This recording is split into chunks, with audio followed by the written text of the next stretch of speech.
Ukraine has vowed revenge after record deadly blitzes amid warnings that Putin could break one of the last taboos of the war because Russia is under pressure in the near and in the deep.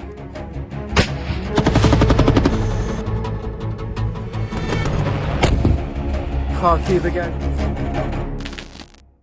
My name is Jerome Starkey. I'm the defence editor at The Sun newspaper, and this is Frontline, your weekly roundup of the most important news from the war in Ukraine.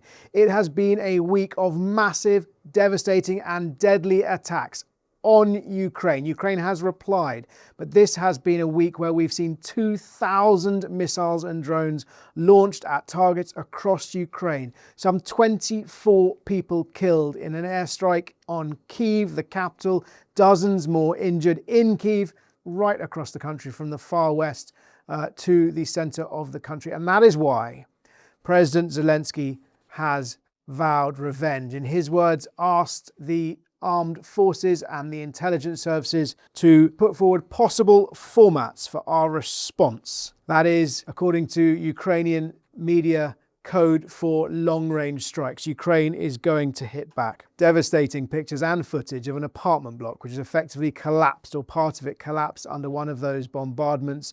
During 2 nights last week, there were consecutive bombardments of more than 700 missiles and drones in each rolling 24-hour period. Zelensky called it non-stop, continuous bombardments, a terror attack deliberately designed to overwhelm Ukraine's air defences, to have the most damaging and devastating impact on Ukraine. And that Russia was able to do that in part because it had been stockpiling its weapons, because it had reduced the number of airstrikes in the run-up to these massive blitzes. And it had been able to do that in part precisely because Ukraine agreed to a ceasefire at the behest of Presidents Trump and Putin to coincide with Russia's Victory Day parade. You'll remember that was put forward by the Americans and the Russians. Ukraine had initially countered with another offer. They did agree ultimately in order to secure a prisoner swap of 1,000 prisoners, and that allowed President Putin's much diminished parade to go forward. But the consequence of that has been that Russia has absolutely ramped up attacks. Ukraine has not stopped its long-range strikes either, although there was a pause for that ceasefire. In the last 24 hours, we've seen massive explosions at the Ryazan oil refinery. That's some 300 miles inside Russia. Plant, a Gazprom gas processing plant in Astrakhan, some 550 miles inside Russia, has also been hit. The Yeysk airfield, that's about 100 miles from the closest Ukrainian territory, also hit. And the Taman port. These are respectively on the Black Sea and on the overlooking the Kerch Strait, which links sovereign Russia to occupied Crimea. So Ukraine continuing these strikes, continuing to demonstrate that it can hit Russia in the deep, almost at times of its choosing. And it appears to be negotiating something called an airport ceasefire, an idea that Ukraine might not close Russia's airports. That could be in order to allow Ukraine to open its airspace, but that's unclear where that will go at the moment. Also, I said Russia's under pressure in the deep, but it's also under pressure slightly closer to the front lines. And there's been a lot of talk this week about the land bridge. That's the swathe of territory that links sovereign Russia to the top of Crimea. So effectively it goes from Mariupol to Berdyansk to Melitopol and then to Chonhar, which is one of the bridge crossings into the northernmost tip of the Crimean Peninsula. Now, the chatter is that Ukraine has achieved what's called fire control over this land bridge. So I've talked about what the land bridge is. What is fire control? Well, effectively, fire control is a military term for being able to deliver fire to a point at a time of your choosing in sufficient sort of mass and accuracy to have an effect that you want. In simple terms, it means that they can hold the roads at risk. So the roads that Russian forces must use to traverse that land bridge are vulnerable to Ukraine's medium-range drones. And that makes supplying those troops, particularly at the western end of that land bridge and potentially in Crimea, significantly more vulnerable. Because as this war has progressed, increasingly what we've really seen is it's become a conflict of choking logistics. You could argue that about Ukraine's deep strikes. That's about reducing Russia's resources, but also these medium-range strikes. We saw it the way that the Russians forced the Ukrainians back out of Kursk. They choked the supply lines. We've seen it in the way that the kill zone has expanded from 5 kilometers, 10 kilometers, now at least 50 kilometers behind the front lines, so that vehicles trying to support troops on the front lines are vulnerable.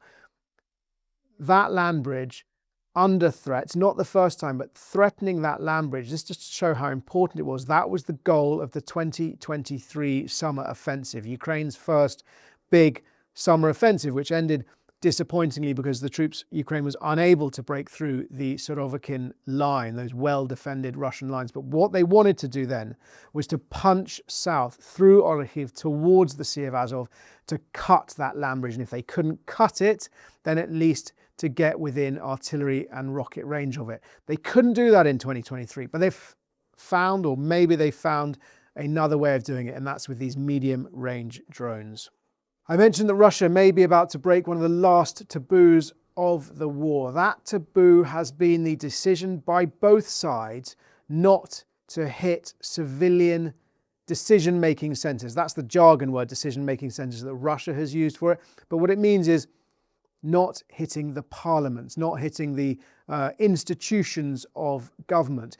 It's unclear exactly why each side hasn't done this. Ukraine did, or at least 2 very small drones did hit the Kremlin in one of those early strikes in Moscow, really a sort of demonstration rather than an attack of any significance. They were tiny drones hitting an enormous Kremlin palace. But for example, President Zelensky's offices, palace in Kyiv have not been hit. The Kremlin has not really been hit. Parliament buildings in both countries have not been hit. But Ukraine announced today that they have received intelligence that Russia is planning strikes on decision-making centres, civilian and military. Russia has threatened, explicitly threatened this before, and that was actually in previous threats seen as a threat aimed at Ukraine's western backers, and that often led to evacuations of embassies, and that's usually been in response to increases of Western support. So, for example, the advent of a new missile system or of a new weapon system in Ukraine that Russia's unhappy with. This would suggest, I think this contributes to the sense that Putin is feeling under pressure. He's had that Victory Day parade.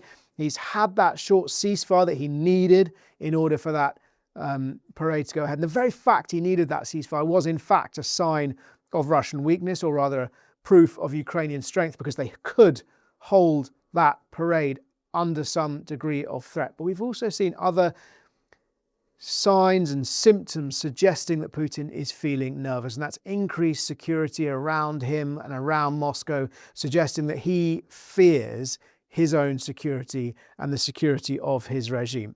Always tempting to think there's going to be a coup. I'd caution any of us from thinking that immediately, but it does appear he's under pressure. Away from the battlefield, good news, there has been a prisoner swap today. Some 205 prisoners in each direction. So Russian prisoners going home, Ukrainian prisoners going home. That is the first tranche of the 1,000 each swap agreed in exchange for that Victory Day ceasefire.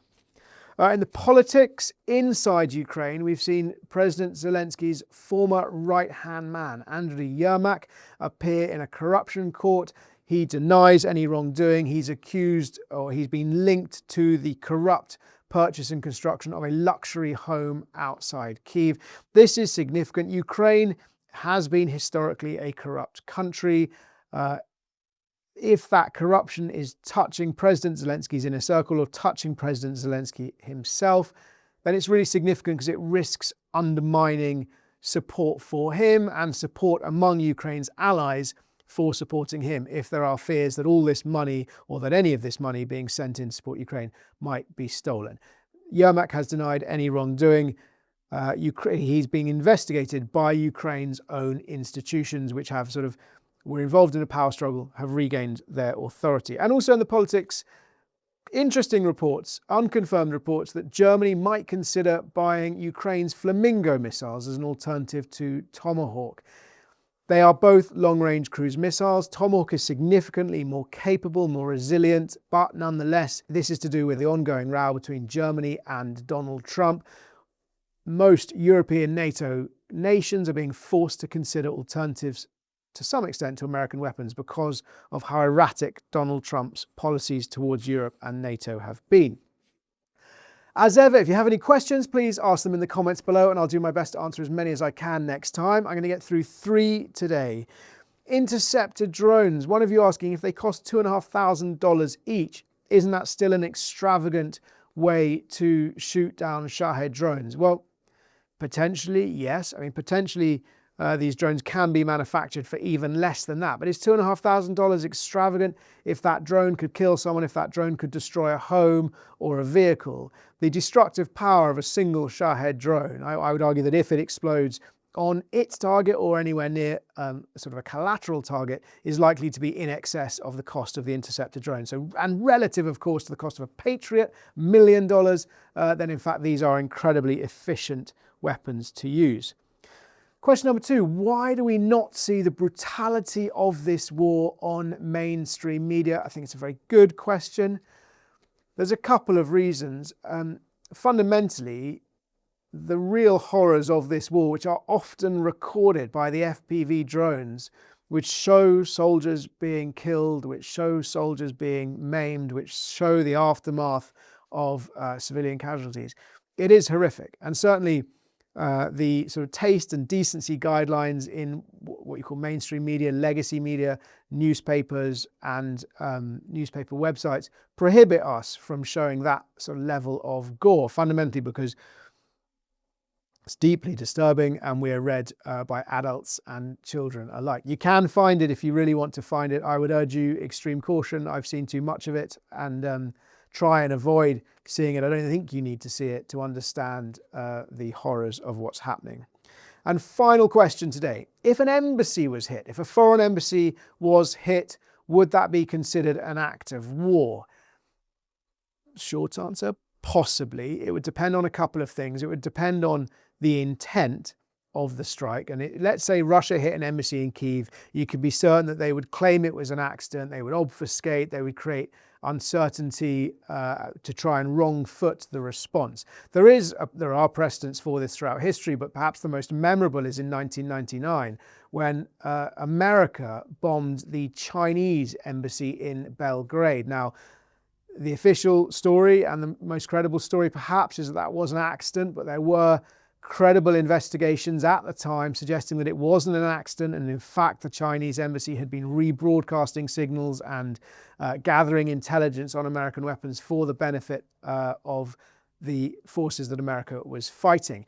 What was the aftermath? Well, they didn't go to war. America didn't go to war with China. There was a pretty tense standoff, ferocious condemnation from Beijing. America paid $4.5 million in compensation to the families of the Chinese victims, and later $28 million in compensation. Bear in mind this was over 20 years ago, to rebuild the damaged embassy. Thank you for your questions. If you've got any, please ask them in the comments below. If you'd like to follow my defence work in the UK, then you can follow me at Jerome Starkey on Twitter or X. And look forward to seeing you next time.